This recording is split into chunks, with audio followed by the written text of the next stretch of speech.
నామంలో అందరికీ వందనాలు. నా పేరు కృప. మేము హైదరాబాద్లో ఉంటున్నాము. అందరూ తలలు ఉంచినట్లయితే చిన్న ప్రార్థన చేసుకుందాం. పరలోకమందున్న మా కన్న తండ్రి, నేను వాక్యం చెప్పబోతుండగా మీ ఆత్మ సహాయాన్ని దయచేయండి తండ్రి. ఏమన్నా తప్పులు ఉంటే మీరు క్షమిస్తారని కోరుకుంటున్నాను ప్రభా. అలాగే ప్రభా, ఆరంభం నుండి ముగింపు దాకా మీరే తోడై ఉంటారని కోరుకుంటూ నా చిన్ని ప్రార్థన యేసుక్రీస్తు ప్రభుల వారి పేరట అడిగి పొందుకుని ఉంటున్నాం మా కన్న తండ్రి. ఆమేన్.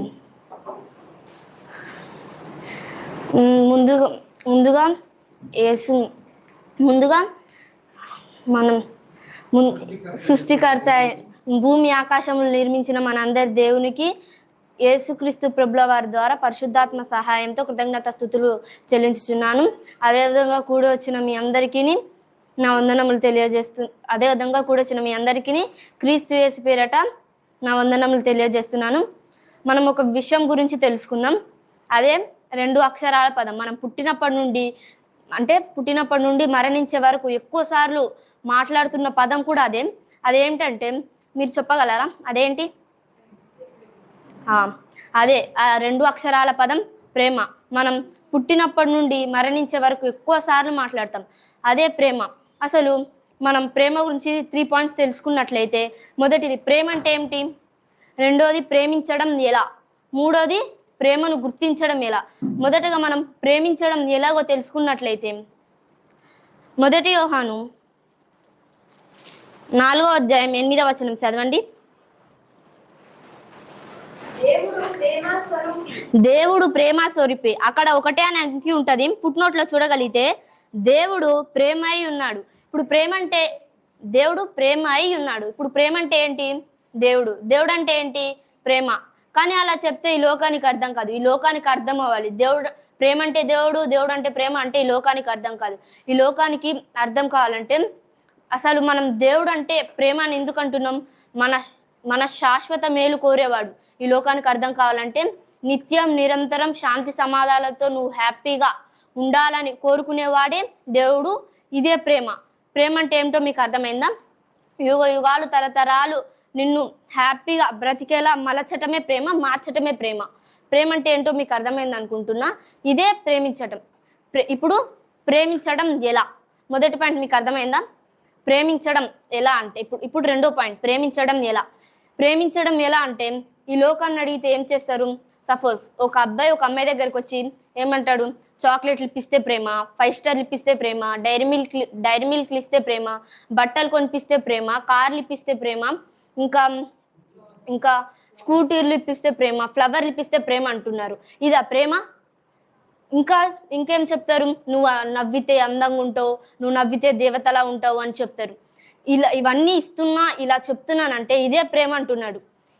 ఇవన్నీ ఇచ్చి ఇలా చెప్తున్నానంటే ఇదే ప్రేమ అని వాడు అనుకుంటున్నాడు, లోకం అనుకుంటుంది.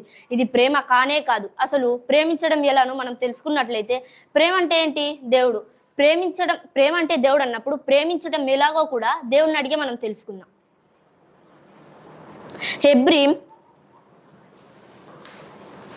హెబ్రీ పత్రిక 12వ అధ్యాయం 5-6 వచనాలు చూడండి. నా కుమారుడా, ప్రభువు చేయు శిక్షను తృణీకరించకుము, ఆయన నిన్ను గద్దించినప్పుడు విసుకకుము. ప్రభు తాను ప్రేమించు వానిని శిక్షించి తాను స్వీకరించు ప్రతి కుమారుని దండిస్తాడనమాట. ఇప్పుడు దేవుడు ప్రేమిస్తున్నాడంటే శిక్షిస్తారు. అంటే లోకం అనుకుంటుంది అంటే ఈ లోకంలో ఉన్న తల్లిదండ్రులకు అర్థం కాక ఇవ్వటమే ప్రేమ అని తన కుమారులు ఏది అడిగితే అది ఇచ్చి వాళ్ళ జీవితాలను నాశనం చేస్తున్నారు. అలా కాదు ప్రేమ. నీకు ఏది అవసరమో అది అడిగి, నీకు ఏది అవసరమో అది దేవుడు ఇస్తారు. నీకు అవసరం లేనిది కూడా అడిగినప్పుడు నిన్ను గద్దించి శిక్షించి దండించడమే ప్రేమ. ఇదే ప్రేమించడం. మళ్ళా సామెతల గ్రంథం మనం చూడగలిగితే, సామెతలు 13వ అధ్యాయం 24వ వచనం.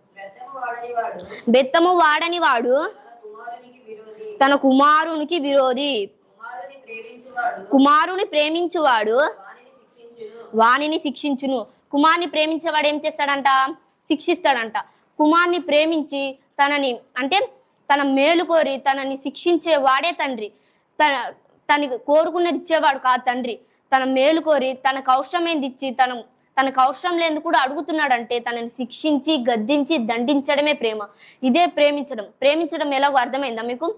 ప్రేమించడం ఎలా అంటే నీ మేలు కోరి నిన్ను శిక్షించి గద్దించి దండించడమే ప్రేమ. ఇదే ప్రేమించడం. ఇవ్వటం కాదు ప్రేమ. నువ్వు ఎక్కడ పాడైపోతావో అని నిన్ను శిక్షించి గద్దించి దండించడమే ప్రేమ. ప్రేమించటం అంటే ఇది. ప్రేమించడం ఎలాగో మీకు అర్థమైందా? ఇప్పుడు 3వ పాయింట్ తెలుసుకుందాం. ప్రేమను గుర్తించడం ఎలా? ప్రేమను గుర్తించడం ఎలా అంటే మొదటి కొరింథీ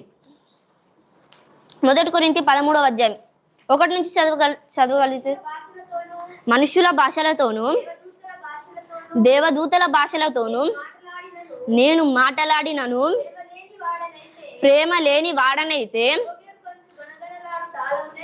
మ్రోగేడు కంచును గనగనలాడు తాళమునై యుందును. ప్రవచించు కృపావరము కలిగి మర్మములన్నీయు జ్ఞానమంతయు ఎరిగిన వాడనైనను కుండలను పెగిలింపగల పరిపూర్ణ విశ్వాసము గలవాడనైనను ప్రేమ లేని వాడనైతే నేను వేస్ట్ గాడిని, నేను వ్యర్థుడను. అంటే నేను ప్రవర్తించు కృపావరము కలిగి, అంటే ఎంత మంచిగా వాక్యం చెప్పినా సరే కొండలను సహిత ముక్కలుగా చేసే అంత శక్తి నాలో ఉన్నా సరే ప్రేమ లేని వాడనైతే నేను వేస్ట్ గాడిని, నేను వ్యర్థుడను అని చెప్తుంది. తర్వాత చదవండి.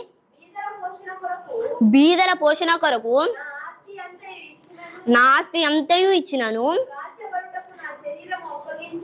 కాల్చబడుటకు నా శరీరం అప్పగించినను ప్రేమ లేని వాడనైతే నాకు ప్రయోజనమేమీ లేదు. ప్రేమ లేని వాడనైతే నాకు ప్రయోజనం ఏమీ లేదు. బీదల పోషణ కొరకు మన ఆస్తి, అంటే నీకెంత ఆస్తి ఉంది, నీకెంత అంతస్తులు ఉంది, అవన్నీ ఇచ్చేసి నువ్వు పరదేశి ఉన్నా సరే, కాల్చబడుటకు నీ శరీరాన్ని అప్పగించినా సరే ప్రేమ లేని వాడవైతే నీకు ప్రయోజనం లేదు, నువ్వు వ్యర్థుడు, నువ్వు వేస్ట్ గాడివి అని చెప్తుంది.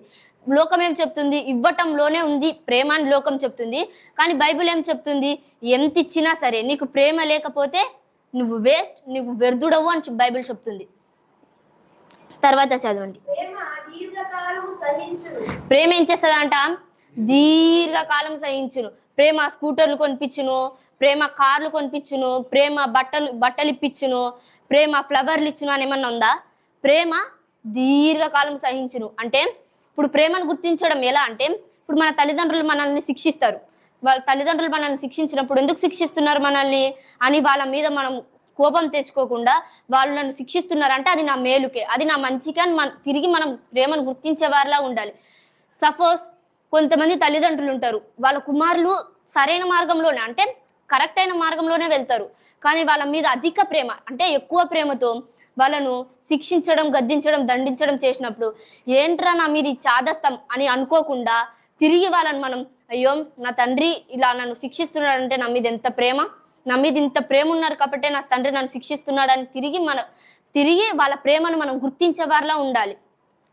అదే ప్రేమ తిరిగి వాళ్ళ ప్రేమను గుర్తించేవారం కాకుండా వాళ్ళు మనల్ని ప్రేమించినప్పుడు తిరిగి వాళ్ళను ప్రేమించి దీర్ఘకాలము, వాళ్ళు మనల్ని ఎన్నన్నా సరే వాళ్ళు నా మంచికే అంటున్నారు అని మనం దీర్ఘకాలం సహించే వారిలా ఉండాలి. 4వ వచనం చదవండి.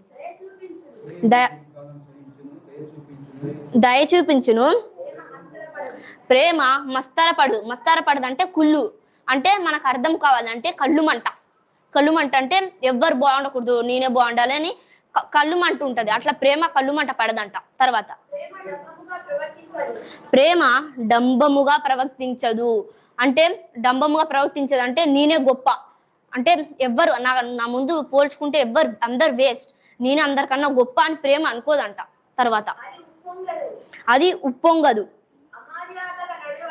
అమర్యాదగా నడవదు, అంటే రెస్పెక్ట్ లేకుండా మాట్లాడదు. తనకన్నా చిన్నవారైనా సరే రెస్పెక్ట్ కలిగి ఉంటది. యేసు ప్రభు వారు సహితం తనతో పోల్చుకుంటే అసలు పనికి రాని వారితో కూడా మర్యాదిస్తూ ఉన్నారు. ఆ ప్రేమ అలా ఉంటది అన్నమాట. తర్వాత స్వప్రయోజనం అంటే సొంత ప్రయోజనం, నా సొంత లాభం, అంటే ఎవరితో నాకు అవసరం లేదు, నాదే సొంతం, అన్ని నాకే అనేసి ప్రేమ అనుకోదన్నమాట. ఎవరేమైపోయినా పర్వాలేదు, నేను మంచిగా ఉన్నానా, నేను బాగున్నానా, అది నాకు చాలు అని అనుకోదంట ప్రేమ. ప్రేమకి త్వరగా కోపం వచ్చేస్తుంది. అంటే ఇప్పుడు ఎవరైనా మనకి ఒక చిన్న మాట అన్నారు అనుకో, త్వరగా అంటే చాలా స్పీడ్గా కోపం రాదు ప్రేమకు. ప్రేమ అట్లా స్పీడ్గా కోపపడదు అనమాట, ఓపికతో ఉంటది ప్రేమ. తర్వాత అపకారమును మనసులో ఉంచుకున్నదు. ఇప్పుడు మనము ఏం తప్పు చేయకుండానే ఎదుటి వ్యక్తి మనల్ని శిక్షిస్తున్నారు అంటే, ఏదైనా గద్దిస్తున్నారు శిక్షించారనుకో, ఇతను నేను ఏం తప్పు చెయ్యలే అయినా నన్ను శిక్షిస్తున్నాడు, ఇతని పని ఏదో ఒక్క రోజు చెప్పాలి, ఇతని పని చెప్పాలి అని మనసులో ఒక కక్ష పగ అట్లాంటివి ఉంచుకోదు ప్రేమ. తర్వాత లాస్ట్ లో 13వ వచనం చదవండి. కాగా విశ్వాసము, నిరీక్షణ, ప్రేమ ఈ మూడును నిలుచును, వీటిలో